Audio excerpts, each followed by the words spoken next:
LV 55 Media, LLC presents the Heroes of Montford Point interview series featuring Montford Point Marine Edward Hicks, hosted by Patricia Williams.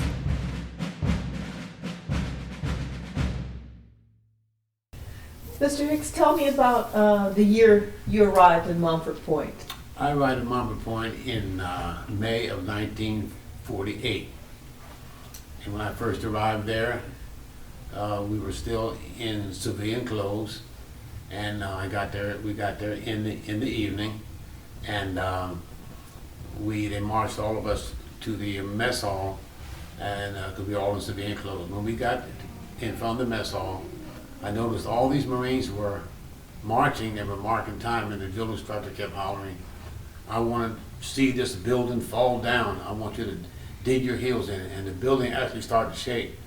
So after we got inside, they were having pork chops for dinner, and all of us were standing. We were hungry, So this one drill instructor looked up at me and he says, "Boot, are you hungry?" And I said, "Yes, sir." He said, "Sit down, sit down." So they were passing the pork chops all along, and I said, "Boy, they sure did smell good." So he said, "Reach over there and get you a couple slices of bread." I did. I thought, boy, a pork chop sandwich would go good right now. He said, "Reach over there and get you that ketchup bottle." I got it. He said, "Put on the bread. Put the other piece." He said, "Eat that. That's your dinner for the night." That was my first meal in the Marine Corps. And I said, what did I get myself into? And I didn't realize then, but that was one of the most famous drill instructors of Montford Point. His name was Booker Blood Burns, they called him. Martin Luther Burns. And I got a lot of him. Boy, that really made me a Marine right there.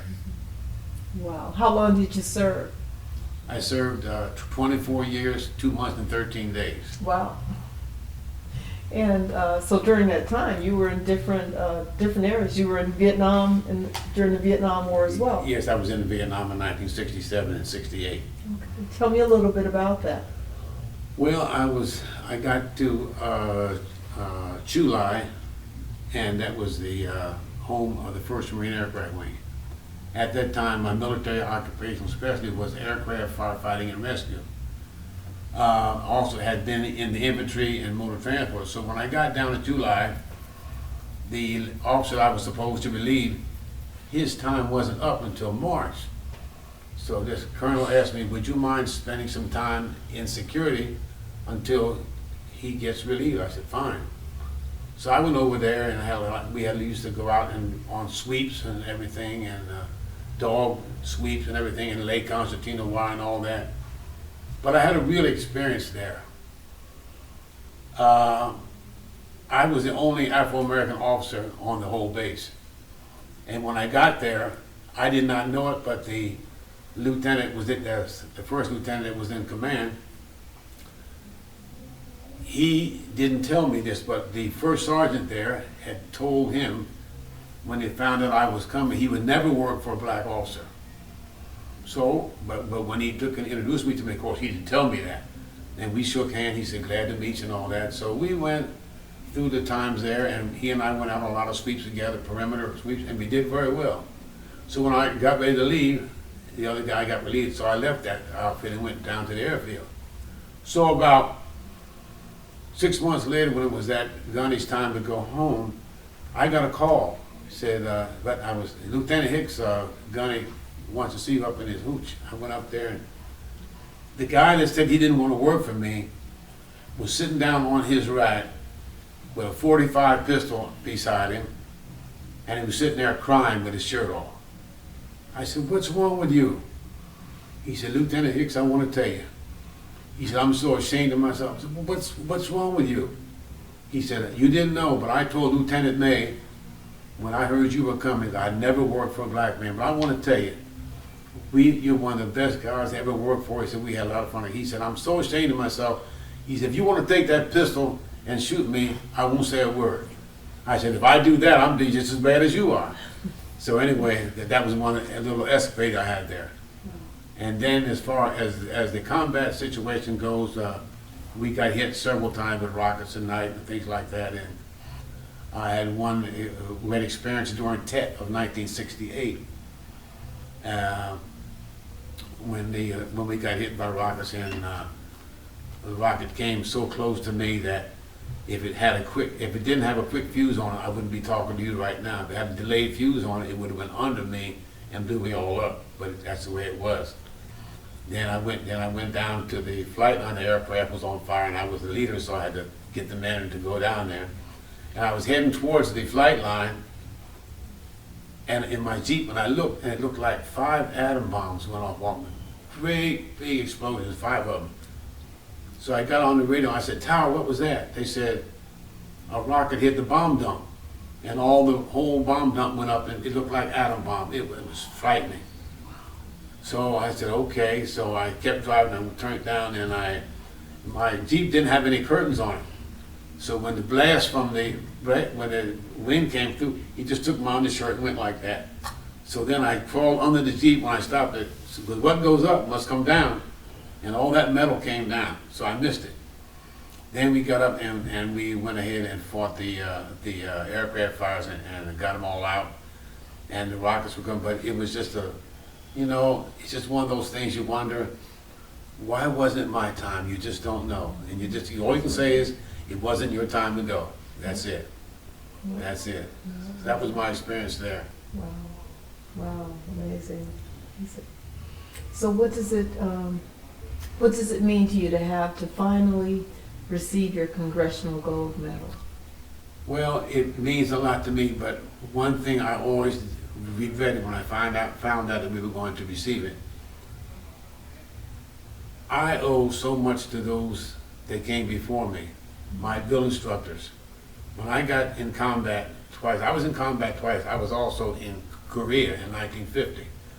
And that's when I was in the infantry then, in motor transport. Anyway, but a lot of the things that I did in combat to save myself and other people was a result of what they taught me in boot camp. I never forgot it. And a lot of times I would remember and say, that's what Corporal so-and-so taught me, or Sergeant so-and-so taught me, and just think, that saved my life. So I always regretted the fact that they weren't not around to be here to receive the medal, because there were some great men. Some of my drill instructors showed me the scars on their hands where they were in the Second World War, and they were made to grab concertina wire and boxes without gloves on, because they weren't considered to be Marines. They were just men that were just used as dogs, and they just brought the stuff aboard. And I had so many until they showed me that, and I said, that's hard to fathom. That you could think about that men being that way when they're bringing you ammunition to keep you alive, and you're talking about them like that. Mm-hmm. But to that was one of the things that the medal meant to me. But as far as my personal stuff, it means to me that my children and grandchildren will have a legacy to go on and say, well, my grandfather and my father was there, and they finally got recognized and got the gold medal. Absolutely. What do you think, Mr. Hicks, the Montford Point Marines should be remembered for? I think they should be remembered for the many things that they have done in combat during World War II that really paved the way for the Marines we have today, that are reaching a lot higher rank than what we ever thought. And I noticed too that since we've been presented with a gold medal, all the Montford Point Marines are in such great demand. Everybody knows about us now, and they want to participate. I've had more interviews and been involved in more parades than I ever dreamed of. Not only me, all my comrades and a lot of people all throughout the United States have been the same way. And it's just because of that medal. Because before that, we were obscure. We were there, but they didn't. But once we got the medal, everybody knew about it. It takes something, and I must say, the one man that I really congratulate for doing it, General James Amos. If it hadn't been for General Amos, they still wouldn't know anything about us. And believe me, I believed in my heart. I don't know about this, but I really believe that he took a lot of heat from somewhere because he did this, but he didn't care. Well, I met him when he came out to Camp Pendleton to see the wounded warriors. We taught him, and he told myself and Master Gunnery Sergeant Reed, he said, believe me, before this is all over, every Marine from the lowest PFC to the highest general will know about the history of Montford Point. He said it, he meant it, and he did it. And I'm so proud of him for that. Great. Thank you. Thank you very much, sir. You're welcome. I really appreciate it.